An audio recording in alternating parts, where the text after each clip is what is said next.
Assalamu alaykum wa rahmatullahi wa barakatuh, mes chers frères et sœurs en islam. Que la paix, la miséricorde et la bénédiction d'Allah soient sur vous. Avant de commencer cette vidéo, n'oubliez pas de liker cette vidéo, car cela nous donne beaucoup de force pour continuer à partager du contenu bénéfique.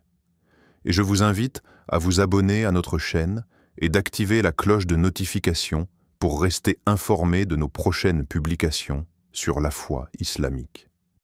Mes frères et sœurs, je vous demande de rester connectés jusqu'à la fin de la vidéo pour découvrir les secrets qui s'y trouvent. La douleur de la responsabilité écrasante. La responsabilité est l'un des fardeaux les plus lourds que porte un élu dans l'islam. Lorsque l'on parle d'un élu, qu'il s'agisse d'un dirigeant spirituel, d'un érudit ou même d'une personne pieuse investie d'une mission, il est important de comprendre que cette responsabilité ne se limite pas à la gestion d'une organisation ou à l'accomplissement de tâches matérielles. Il s'agit d'une responsabilité spirituelle profonde qui engage non seulement le destin de l'élu lui-même, mais également celui de ceux qui le suivent. Le poids de cette responsabilité est si immense que seuls ceux qui ont une foi inébranlable peuvent la porter. Le fardeau de la guidance. Un élu, dans le contexte de l'islam, est quelqu'un qui a une influence sur la foi et le comportement des autres. Son rôle est souvent celui d'un guide, qu'il soit un leader religieux, un professeur, un prédicateur ou un conseiller spirituel. Cela signifie que chaque acte, chaque parole, chaque geste a des répercussions sur la communauté qu'il sert. Dans le Coran, Allah dit « Et rappelle-toi quand ton Seigneur dit aux anges « Je vais établir sur la terre un vicaire ». Sourate Al-Baqarah, 2h30. Cette citation nous rappelle que ceux qui ont été choisis pour servir sur terre portent une grande responsabilité, car ils sont appelés à être des représentants d'Allah. Dans cette position, l'élu devient une sorte de modèle à suivre. Ses actions ne sont pas seulement observées, elles sont jugées par ceux qui le considèrent comme une autorité morale. C'est un fardeau qui peut sembler accablant, car il n'y a pas de place pour l'erreur ou l'indifférence.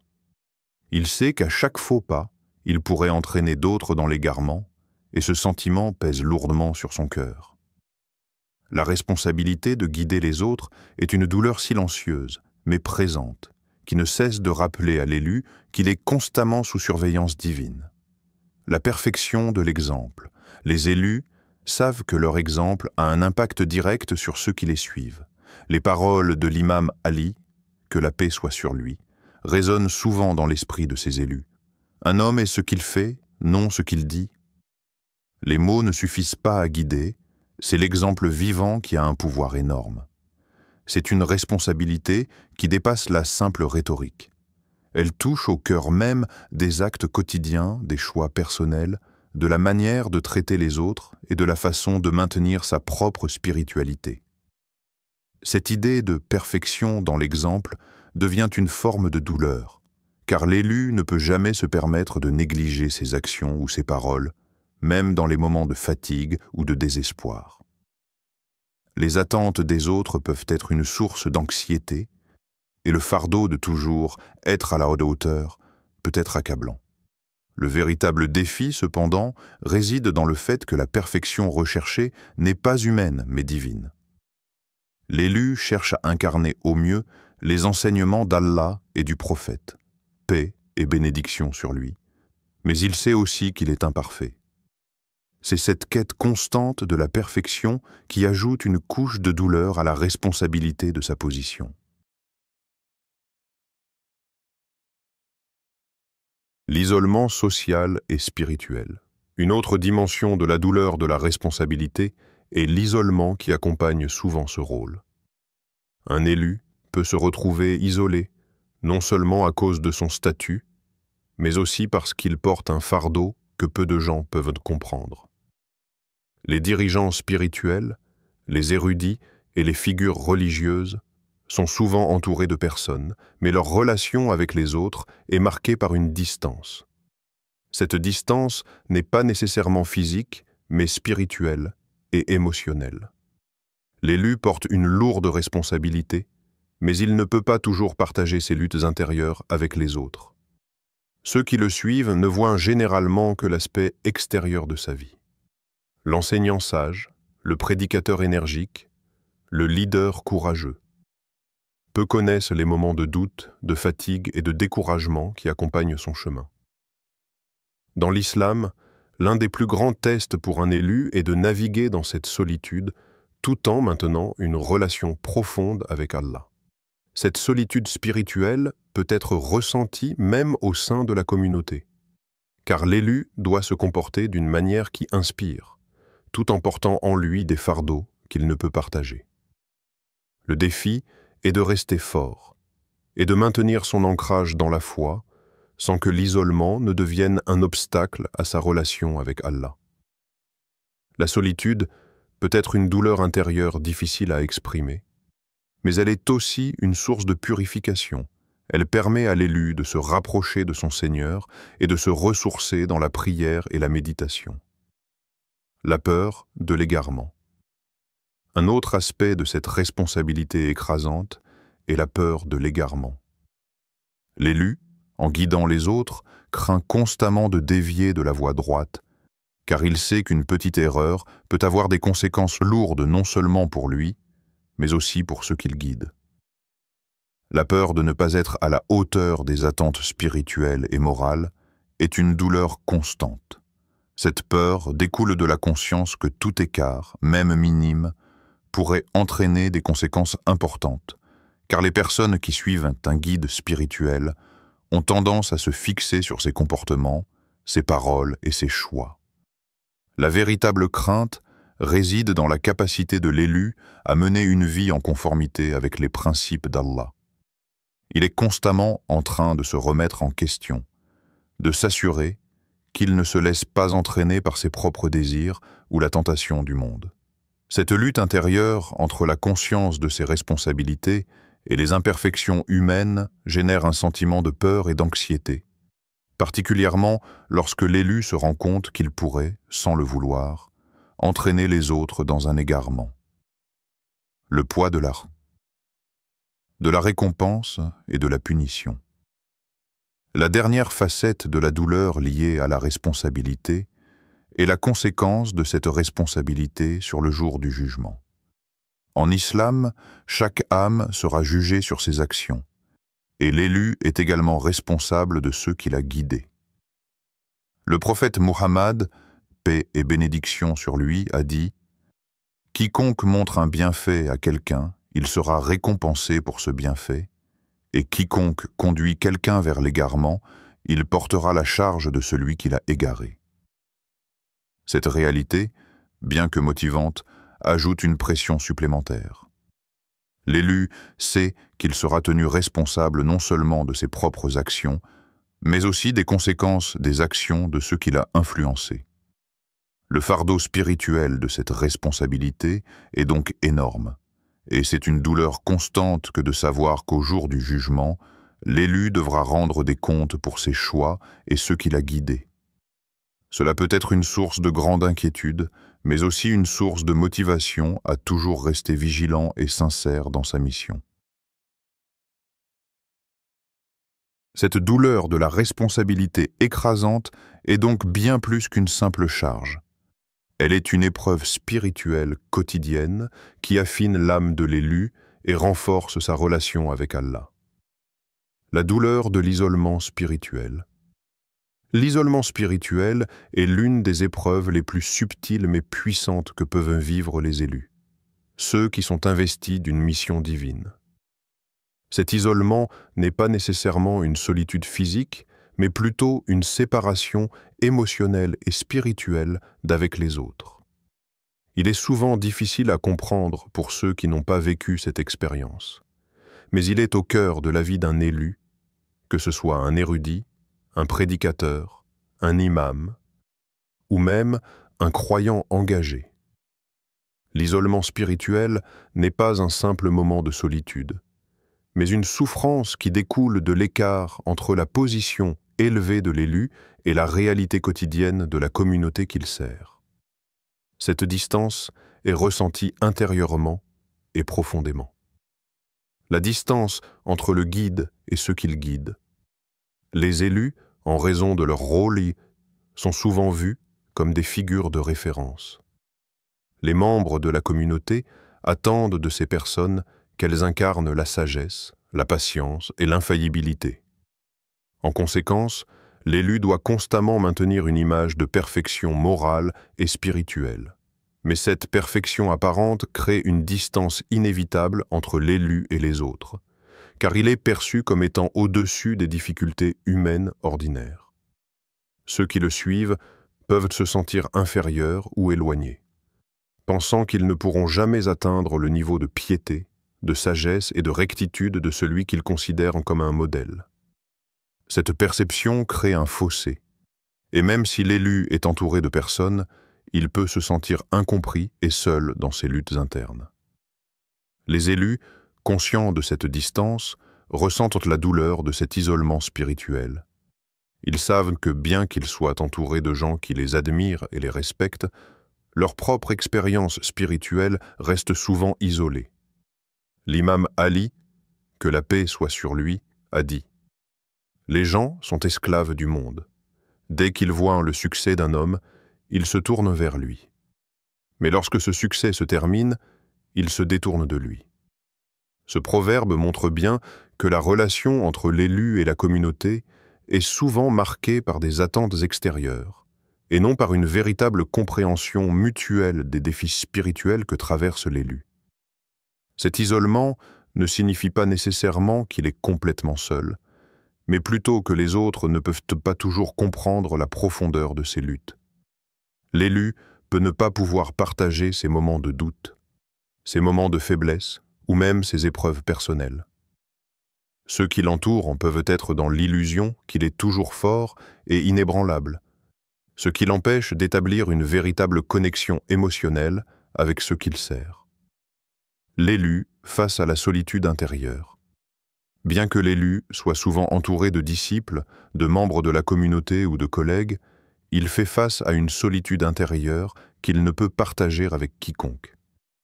Cette solitude provient de l'incapacité de trouver quelqu'un avec qui partager les défis uniques que représente sa position. L'élu porte des fardeaux spirituels, émotionnels et intellectuels qui ne peuvent être compris que par ceux qui sont eux-mêmes proches d'Allah. Et il n'est pas toujours facile de trouver des personnes avec lesquelles il peut discuter de ses propres luttes spirituelles.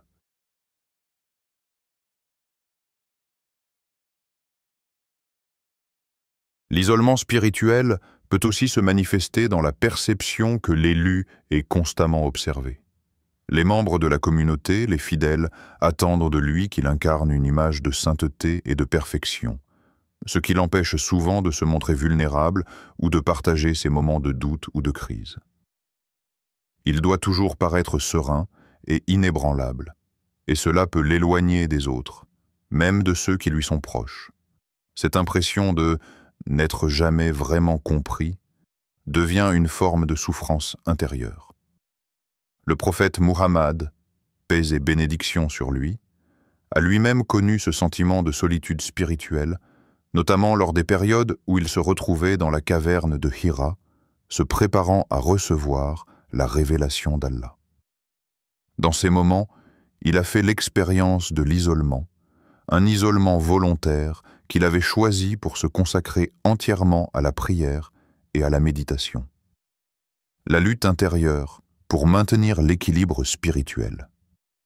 L'isolement spirituel est également un reflet de la lutte intérieure constante que l'élu doit mener pour maintenir son équilibre spirituel. L'élu, tout en étant une personne de foi et de dévotion, n'échappe pas aux difficultés que chaque être humain rencontre sur le plan spirituel.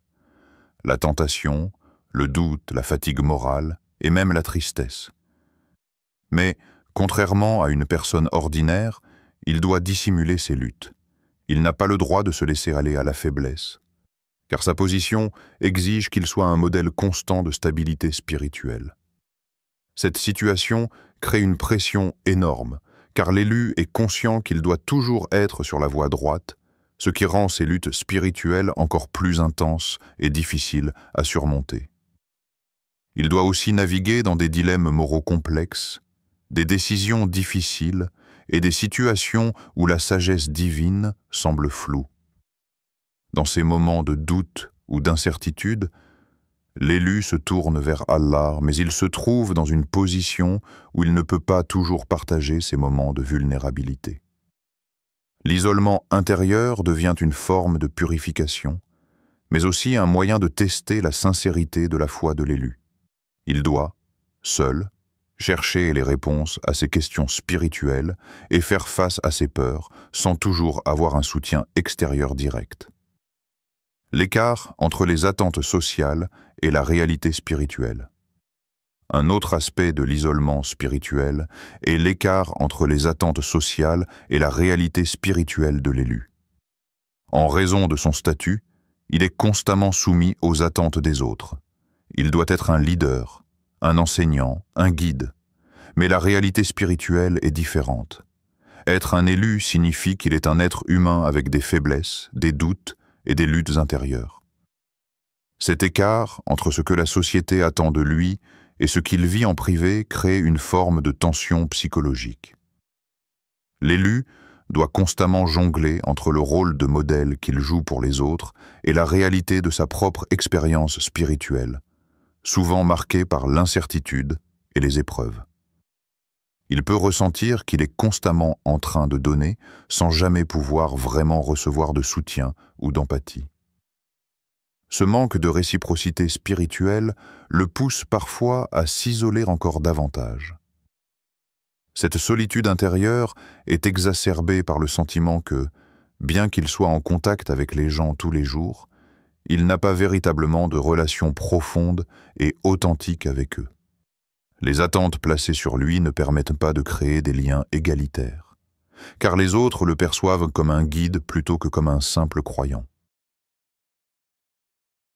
La souffrance de l'isolement comme moyen de purification. Dans le contexte islamique, cet isolement spirituel, bien que douloureux, est aussi un moyen de purification. L'élu, en traversant cette souffrance, se rapproche d'Allah et éprouve une forme d'élévation spirituelle. L'isolement est un moyen de tester sa foi et son dévouement à Allah, car il n'y a que lui vers qui l'élu peut se tourner dans ces moments de solitude intérieure. Dans ces périodes d'isolement, l'élu cherche réconfort et force dans la prière, le dhikr, le rappel d'Allah et la méditation. Ces moments de solitude deviennent des occasions de se ressourcer et de se purifier spirituellement, malgré la douleur qu'ils engendrent. L'isolement spirituel est donc un aspect incontournable de la vie de l'élu, une épreuve difficile, mais aussi un moyen d'approfondir sa relation avec Allah et de se purifier de ses faiblesses. Bien que cet isolement soit douloureux, il est aussi porteur de bénédictions, car il permet à l'élu de se concentrer pleinement sur son Seigneur, sans les distractions du monde extérieur. C'est dans cette solitude qu'il trouve la véritable force et la conviction qui le guident dans sa mission spirituelle. La douleur du doute dans leur rôle. Le doute est une épreuve universelle dans la vie de tout croyant. Mais pour les élus, cette douleur revêt une dimension particulière. Les élus, qu'ils soient des leaders spirituels, des érudits, des imams ou des personnes profondément engagées dans leur foi, sont souvent confrontés à un doute existentiel qui n'est pas seulement centré sur leur propre foi, mais aussi sur leur rôle et leur mission. Cette douleur intérieure peut naître de la difficulté à toujours être à la hauteur des attentes des autres, de l'incertitude sur la justesse de leur direction, ou encore des questions profondes sur la nature de leur engagement spirituel. Le poids des attentes externes. L'une des sources majeures de doute chez les élus provient des attentes externes. Un élu est constamment observé, scruté, et ses actions sont jugées par la communauté. Ses discours, ses décisions et même ses gestes du quotidien sont scrutés à la loupe par ceux qui attendent de lui qu'il incarne une forme de perfection morale et spirituelle. Cette pression peut créer un sentiment de doute, car l'élu, tout en étant une personne de foi, est aussi humain, et comme tout être humain, il fait face à ses propres faiblesses et imperfections. Le fardeau de devoir constamment répondre aux attentes des autres et de ne jamais faillir dans sa mission peut être accablant. Cela crée un conflit intérieur, car l'élu se sent responsable non seulement de ses propres actions, mais aussi de l'impact de ses actions sur ceux qui le suivent. Par exemple, un imam qui prêche ou un prédicateur qui enseigne sait qu'il influence directement la foi de ses auditeurs. Le doute survient alors. Suis-je en train de guider les autres de la meilleure manière possible? Suis-je digne de la confiance que les autres placent en moi? Ces questionnements surgissent même au milieu de la ferveur de la mission.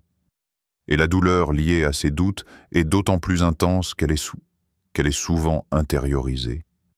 L'élu est souvent seul avec ses pensées et ses interrogations profondes, ne sachant pas toujours comment les partager.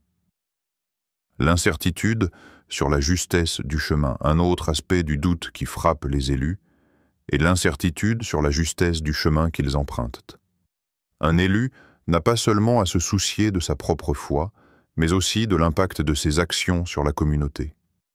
Lorsqu'il fait face à des décisions complexes, qu'il doit choisir entre plusieurs options qui semblent toutes justes, le doute peut surgir.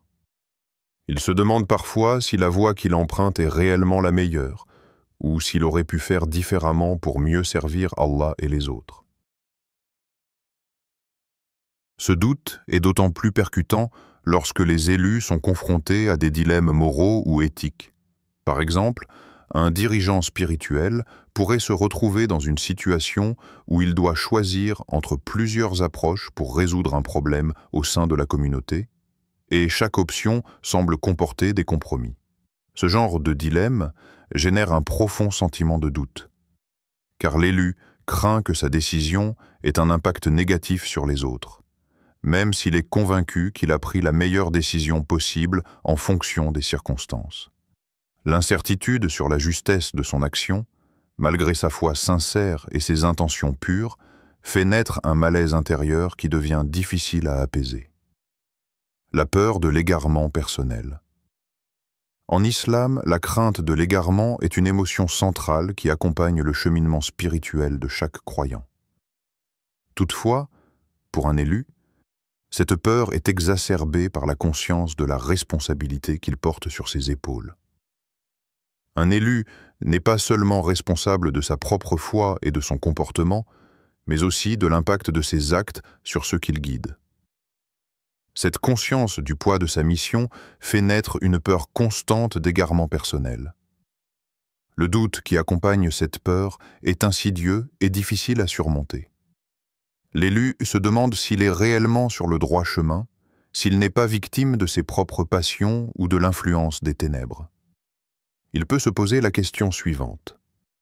Et si, malgré tous mes efforts, je finis par m'égarer, par commettre une erreur spirituelle grave, ou par entraîner les autres dans l'égarement? Cette pensée peut être accablante, car l'élu, en plus de la crainte de sa propre égarement, doit également faire face à la responsabilité de ses erreurs qui affecteraient les autres. Les grands sages de l'islam ont toujours exprimé cette crainte de l'égarement. L'imam Ali, que la paix soit sur lui, disait « La plus grande crainte d'un croyant est de se détourner de la voie droite. » Ainsi, cette peur n'est pas une faiblesse, mais une manifestation de la conscience de la gravité de la mission spirituelle. Pourtant, cette peur, bien qu'elle soit un signe de vigilance, peut également alimenter le doute.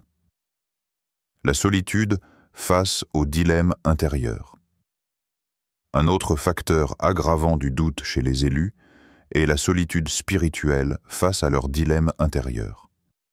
Bien qu'il soit entouré de personnes, l'élu peut se sentir seul lorsqu'il est confronté à des doutes sur sa mission ou sa propre foi. La raison en est que ces dilemmes sont d'une nature profondément personnelle et spirituelle. Peu de gens autour de lui comprennent l'intensité de cette épreuve, car ils n'ont pas apporté la même lourde responsabilité. En conséquence, l'élu doit souvent faire face à ses propres luttes sans pouvoir les partager pleinement avec les autres. Sauf peut-être dans des prières secrètes et des moments d'introspection devant Allah. La solitude dans ces moments de doute est lourde, car elle permet à l'esprit de vagabonder et de s'égarer dans des pensées anxieuses et autodestructrices. L'élu, même dans ces moments de fragilité, doit continuer de servir la communauté et maintenir l'apparence de la stabilité. Le poids de cette solitude est encore plus lourd dans une société où la perfection est souvent attendue de ceux qui occupent des rôles spirituels. Le doute devient ainsi un fardeau supplémentaire, et il est d'autant plus difficile de se défaire de ses pensées sans un soutien extérieur. Le doute est l'appel à la confiance en Allah. L'une des réponses fondamentales à cette douleur du doute est de se tourner vers Allah. Bien que le doute soit inévitable et parfois même utile dans le sens où il pousse l'élu à réfléchir profondément et à se remettre en question, l'ultime remède réside dans la confiance en la sagesse et en la guidance divine. Le prophète Muhammad, paix et bénédiction sur lui, a dit « Lorsque tu es dans le doute, fais confiance à Allah. » Cette confiance, loin d'être une réponse facile, est un acte de foi et une manière d'accepter que la perfection ne réside pas dans les actions humaines, mais dans la soumission à la volonté divine. L'élu doit comprendre que le doute, bien que douloureux, fait partie de son cheminement spirituel. C'est dans cette lutte avec ses propres incertitudes qu'il trouve la force de se soumettre à Allah et de chercher des réponses à travers la prière, la méditation et l'action vertueuse. La douleur du doute, dans ce sens, devient un moyen de purification, car elle permet à l'élu de se rapprocher d'Allah, de renouveler son intention et de se remettre constamment en question pour demeurer sur le chemin de la vérité. Le test de la foi. Finalement, le doute est l'un des tests les plus difficiles que les élus peuvent rencontrer. Ce test spirituel est conçu pour renforcer leur foi et les amener à une compréhension plus profonde de leur rôle et de leur mission. C'est dans le doute qu'ils réalisent à quel point leur foi repose sur Allah seul et sur leur engagement envers lui. Lorsque l'élu traverse cette période de doute, il se rappelle que la foi n'est pas une simple certitude, mais une confiance constante en la sagesse d'Allah, même lorsque l'on se sent perdu ou incertain. C'est un chemin d'humilité et de soumission, où chaque moment de doute devient une opportunité de se purifier et de se rapprocher davantage du Créateur. Ainsi, la douleur du doute dans le rôle de l'élu n'est pas une faiblesse, mais un aspect fondamental de son cheminement spirituel. Elle pousse l'élu à remettre en question sa mission, à se purifier et à se soumettre plus profondément à la volonté divine. C'est dans cette lutte intérieure qu'il trouve la véritable force, celle qui découle de sa confiance totale en Allah. La douleur du sacrifice personnel. Le sacrifice personnel est une composante inévitable de la vie des élus. Que ce soit pour leur foi, leur communauté ou leur mission spirituelle, les élus sont constamment confrontés à la nécessité de faire des sacrifices. Ces sacrifices ne sont pas toujours visibles pour les autres, mais ils sont ressentis profondément à un niveau personnel et intime. La douleur liée à ces sacrifices est parfois difficile à comprendre pour ceux qui ne sont pas appelés à des rôles aussi exigeants, mais elle est au cœur de l'expérience des élus. Sacrifier sa tranquillité pour servir la communauté. L'une des premières formes de sacrifice que subissent les élus est celle de leur tranquillité personnelle. Leur mission exige souvent qu'ils abandonnent une partie de leur paix intérieure pour répondre aux besoins de leur communauté. Un imam, un prédicateur ou un guide spirituel n'a pas de moment de repos véritable. Chaque instant de sa vie peut être perçu comme une occasion de servir Allah et de répondre aux attentes de ceux qui viennent chercher des conseils, du soutien ou de l'enseignement spirituel.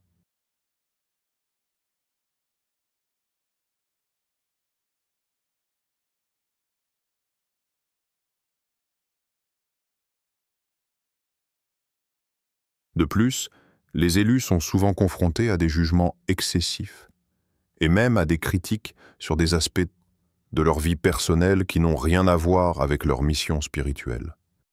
Ils doivent supporter ces critiques sans se laisser affecter, sachant que la moindre erreur ou faux pas peut avoir des répercussions sur leur réputation et leur influence.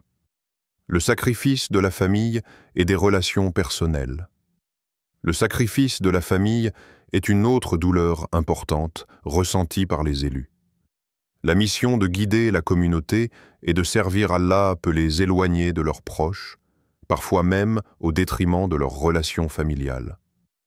Un prédicateur ou un imam peut se retrouver à passer des heures, voire des journées entières, à enseigner, à résoudre des problèmes communautaires ou à participer à des activités religieuses, laissant ainsi peu de temps pour sa propre famille. Le sacrifice de la famille peut aussi se traduire par une séparation physique.